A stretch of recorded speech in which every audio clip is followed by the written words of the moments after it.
হঠাৎ রাশিয়ার প্রেসিডেন্ট সম্পর্কে এমন তথ্য কেন প্রকাশ করল যুক্তরাষ্ট্র? প্রেসিডেন্ট পুতিনের কোন লক্ষ্য এখনো পূরণ হয়নি? ইউক্রেনকে ঘিরে আর কি উদ্দেশ্য রয়েছে রাশিয়ার? যুক্তরাষ্ট্রের পররাষ্ট্রমন্ত্রী মার্কো রুবিও জানিয়েছেন, পুতিন তার পুরো লক্ষ্য এখনো বাস্তবায়ন করতে পারেননি। এমনকি রাশিয়া ইউক্রেনের চলমান যুদ্ধ ইউরোপের দিকেও ছড়িয়ে পড়ার আভাস দিয়েছে মার্কিন গোয়েন্দারা। প্রশ্ন হলো, সেই যুদ্ধ ছড়িয়ে পড়লে কোন ইউরোপীয় দেশগুলোতে আক্রমণ চালাতে পারে রাশিয়া?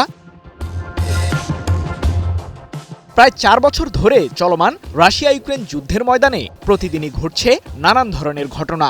এরই মধ্যে ইউক্রেনের লুহান্স্ক ও দোনেৎস্ক সহ দেশটির প্রায় ২০% অঞ্চল দখলের দাবি করেছে রাশিয়ার সামরিক বাহিনী। তবে যুদ্ধের এই ময়দানে শান্তি ফেরানোর কাজও এগিয়ে নিচ্ছে যুক্তরাষ্ট্র ও ইউরোপীয়রা। এরই মধ্যে ২০ দফার একটি শান্তি চুক্তির খসড়াও প্রস্তুত করেছে পশ্চিমারা, যদিও সেখানে রাশিয়ার স্বার্থকে বেশি প্রাধান্য দেওয়ার অভিযোগ করেছে ইউক্রেন।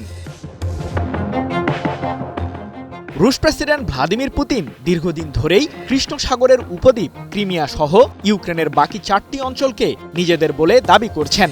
এমনকি মার্কিন প্রশাসন কর্তৃক প্রস্তাবিত ২০ দফার শান্তি চুক্তিতেও জেলেনস্কিকে এসব অঞ্চলের নিয়ন্ত্রণ রাশিয়ার কাছে ফিরিয়ে দেবার প্রস্তাব দিয়েছেন আলোচকরা। যদিও ভূখণ্ড ছাড়ের বিষয়টিকে পুরোপুরি প্রত্যাখ্যান করেছেন ইউক্রেনের প্রেসিডেন্ট জেলেনস্কি।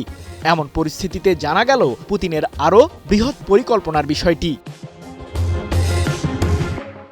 পুরো ইউক্রেনকে দখলে নেবার পাশাপাশি সাবেক সোভিয়েত সাম্রাজ্যের অন্তর্গত ইউরোপীয় অংশকেও পুনরুদ্ধারের পরিকল্পনা রয়েছে রাশিয়ার, এমনটি জানিয়ে যুক্তরাষ্ট্রের হাউস ইন্টেলিজেন্স কমিটির অন্যতম সদস্য মাইক কুইগলি বলেন, আমাদের প্রাপ্ত গোয়েন্দা তথ্য বলছে পুতিন আরও বেশি কিছু চান।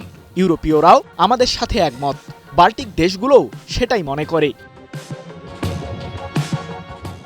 আর পুতিন যে তার বেশিরভাগ লক্ষ্যই এখনো পূরণ করেননি সেদিকে ইঙ্গিত করে মার্কিন পররাষ্ট্রমন্ত্রী মার্কো রুবিও বলেন, রাশিয়া ইউক্রেন যুদ্ধ শুরু হওয়ার পর পুতিনের প্রাথমিক লক্ষ্য কি ছিল তা আমরা জানি। তিনি এখনো সেই লক্ষ্য বাস্তবায়ন করতে পারেননি। প্রশ্ন হলো, ইউরোপের কোন দেশগুলো সাবেক সোভিয়েত সাম্রাজ্যের অংশ? অর্থনৈতিক স্থবিরতা, সামরিক বাহিনীতে ব্যয় নিয়ে অসন্তোষ এবং রাজনৈতিক উত্তেজনা সহ বিভিন্ন কারণে ১৯৯১ সালের ২৬ ডিসেম্বর পতন হয় সোভিয়েত ইউনিয়নের। তবে এর আগে এই সাম্রাজ্যের অংশ ছিল ইউরোপের দেশ বেলারুশ ও মলদোভা। পাশাপাশি বাল্টিক দেশগুলোর মধ্যে এস্তোনিয়া, লাটভিয়া এবং লিথুনিয়াও ছিল সোভিয়েত ইউনিয়নভুক্ত দেশ। ইলেকট্রা রেফ্রিজারেটর, খাবার তাজা তো জীবন তাজা। ইলেকট্রা, ফ্রিজের রাজা। যদিও এই দেশগুলোর মাঝে বেলারুশের সাথে বর্তমানে বেশ ভালোই সম্পর্ক রয়েছে রুশ প্রেসিডেন্ট পুতিনের, কারণ বেলারুশের বর্তমান প্রেসিডেন্ট আলেকজান্ডার লুকাশেঙ্কো পুতিনের দীর্ঘদিনের ঘনিষ্ঠ বন্ধু।